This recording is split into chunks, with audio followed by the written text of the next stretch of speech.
वहीं देश की सियासत में एक बड़ी बहस शुरू हो गई है कि लॉकडाउन वाली अफवाह किसने फैलाई। आखिर किसके बयान पर केंद्र सरकार और तमाम मंत्रियों को यह कहना पड़ रहा है कि लॉकडाउन का कोई प्रस्ताव ही नहीं है। रिपोर्ट देखिए।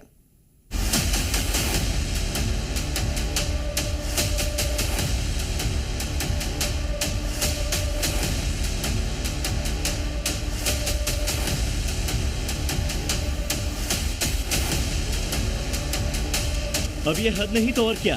एक तरफ केंद्र सरकार के मंत्री घूम घूम कर लोगों से अपील कर रहे हैं कि लोग धैर्य रखें, दूसरी तरफ पेट्रोल और डीजल के लिए लंबी लंबी होती है कतारें। देखिए, अब बात इतनी बढ़ गई है कि सरकार को सफाई देनी पड़ रही है कि देश में कहीं भी किसी भी तरह की कोई भी लॉकडाउन की कोई गुंजाइश नहीं है, कोई प्रस्ताव नहीं है। अफवाहें उड़ाते हैं। प्रधानमंत्री जी ने बहुत साफ तौर से बताया था कि पैनिक नहीं होना है, जमाखोरियों को चेतावनी दिया है, राज्य सरकारों को आह्वान किया है कि कोई इसमें होर्डिंग ना करे, पैनिक क्रिएट ना करे। भारत सरकार पूरी तरह से स्थिति का नियंत्रण में पूरा रखा हुआ है और आम लोगों को तकलीफ नहीं होने के लिए टॉप लेवल से बॉटम लेवल तक प्राइम मिनिस्टर साहब खुद कॉन्टिन्यूसली मॉनिटर करते हैं।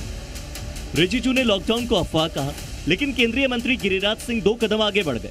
गिरिराज सिंह ने सारा ठीकरा कांग्रेस पार्टी पर फोड़ दिया। ये कोई देश का हितकारी व्यक्ति नहीं कर सकता है, देशभक्त नहीं कर सकता है। ये राहुल गांधी जैसे लोग, अखिलेश जी जैसे लोग, ये देश का लगता है जिसे दुश्मन है, लोगों में भ्रम फैलाने का काम कर रहे हैं। ताकि आपको जानकर हैरानी होगी कि लॉकडाउन वाली शंका बंगाल से आई है। ममता बनर्जी ने लॉकडाउन की शंका जता दी और दीदी ने अपने अंदाज में कहा कि वो लड़ती आई हैं, लड़ती रहेंगी। लॉकडाउन टॉकडाउन करबे किना भाबছে কিনা জানি না, করলে করবেন। লকডাউন করে মানুষকে ঘরবন্দি করে রাখবেন, মানুষকে ঘরবন্দি করবেন, মানুষকে নোটবন্দি করবেন, মানুষকে ভোটবন্দি করবেন, মানুষের নাম কেটে দেবেন। জেনে রাখবেন, কোভিডের সময় লকডাউন ছিল। আমরা 21 সালে কোভিডের মধ্যে যদি লড়াই করতে পারি, যে কোনো পরিস্থিতির মোকাবিলা করে লড়াই করবার জন্য আমরা রাজি আছি। ममता बनर्जी के इस बयान को बीजेपी ने कैच कर लिया और बीजेपी का आरोप है कि दीदी चुनाव में हार के डर से ये कह रही हैं। मैं तो दूसरा कोई नीति मैं देख ही नहीं रहा हूँ। एक ही नीति उनका है जो उनको हारना नहीं है और इसी के कारण वो बार बार लगातार बोला है लॉकडाउन होने से अच्छा होगा, मैं हारूंगा नहीं। यही बात है और कुछ नहीं। और ऐसा ही नीति है उन लोगों का। वामफ्रंट का नीति अपना के सेम राजनीति कर रहे हैं जैसे वामफ्रंट कर रहा था। यानी लॉकडाउन वाली अफवाह बंगाल से फैलाई जा रही है, वो बंगाल जहां विधानसभा चुनाव की उल्टी गिनती शुरू हो चुकी है। तमाम सवालों और जवाबों के बीच आपको ये भी जानना चाहिए कि देश में ईंधन की मौजूदा स्थिति क्या है। केंद्र सरकार का कहना है कि देश में ईंधन 74 दिन का रिजर्व है, वही स्टॉक कवर अभी भी 60 दिन का है। देश में 1 लाख पेट्रोल पंप अभी भी चालू है।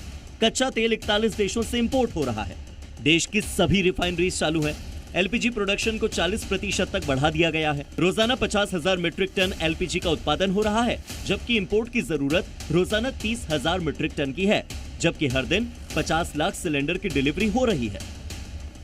ऐसे में सवाल उठना लाजमी है कि लोगों के मन में जानबूझकर गलत बात भरी जा रही है और इस वजह से लोग घबराहट में पेट्रोल से लेकर तेल तक की खरीदारी में जुटे हुए हैं। अब जलते हुए मिडिल ईस्ट के बीच देश में अफवाह की बदौलत सियासत जरूरी है क्या? क्या बिना अफवाह के चुनाव नहीं जीते जा सकते? इन तमाम सवालों का जवाब मिलना फिलहाल बाकी है। Bureau report, C media.